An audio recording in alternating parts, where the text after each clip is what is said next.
morning, good morning. For today's video ay magluluto ako ng paksiw tuna na may gata. Asan yung gata? Na may gata. Yan. Tapos lagyan ko siya ng lemongrass, talong, tsaka okra. Yan. So, ito siya guys, yung tuna. Yung tuna kasi dito ay ano siya, frozen.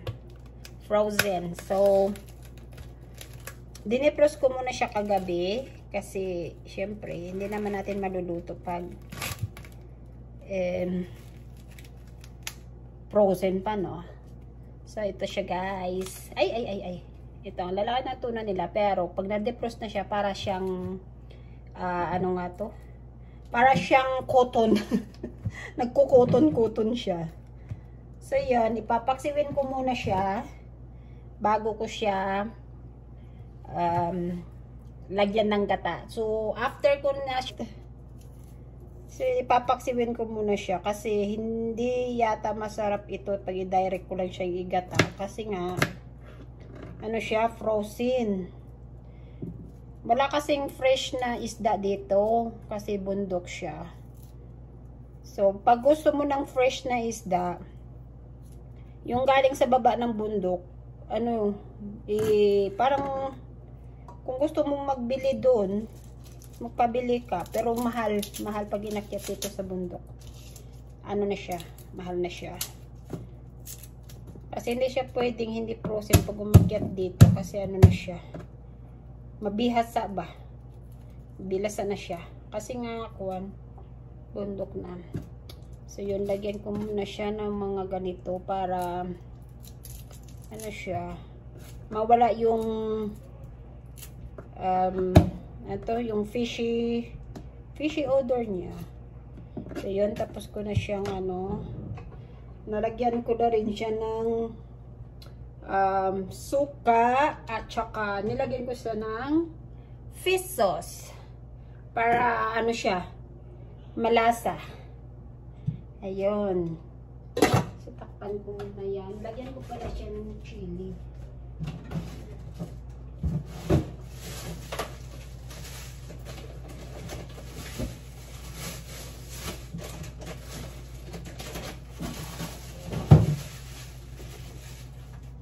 Lagyan ko siya ng sili. Ito na yung green. Kasi yung red, mamaya ilagay ko siya sa paksa, ano, pag may gata na siya. So, yun. Ganyan lang yan siya. So, lagyan ko siya mamaya ng talong.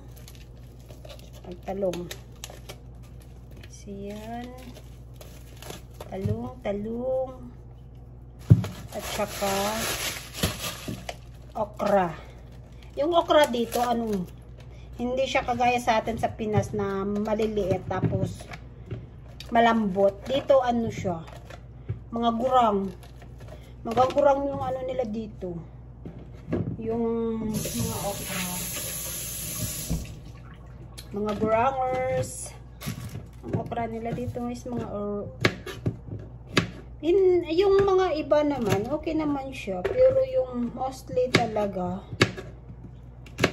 ano talaga siya? Durang. Hindi mo na makain. Ewan ko ba, ba't binibenta pa nila yan? Yan, tingnan mo. Ang ano niya. Ang tanda na niya. Pero try ko pa din siyang ihalo. Baka pag matagal mo na siyang pinakuluan, baka lalambot din siya.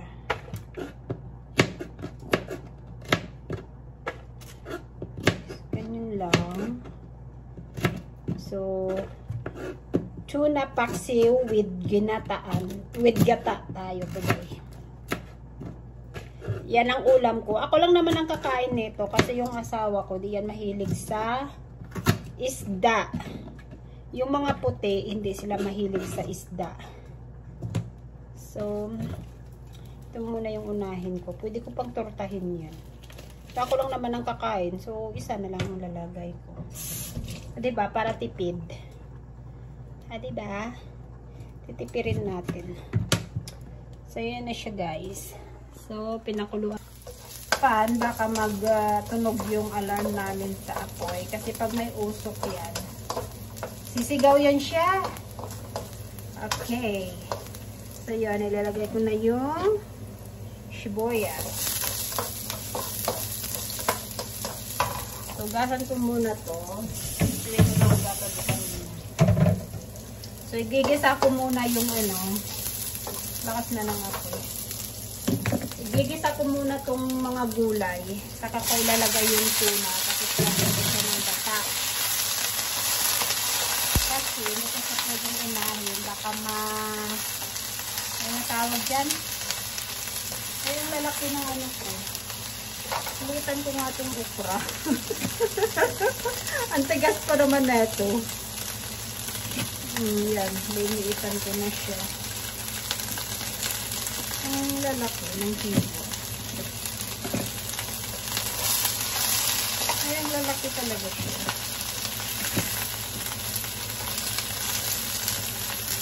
Yan.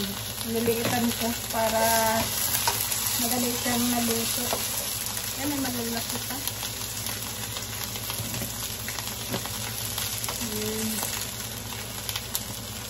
Ang lalaki pala. Ay, ito mainit. Nagigisa ko muna yun siya, guys. Pati yung talong ko, ang lalaki, oh.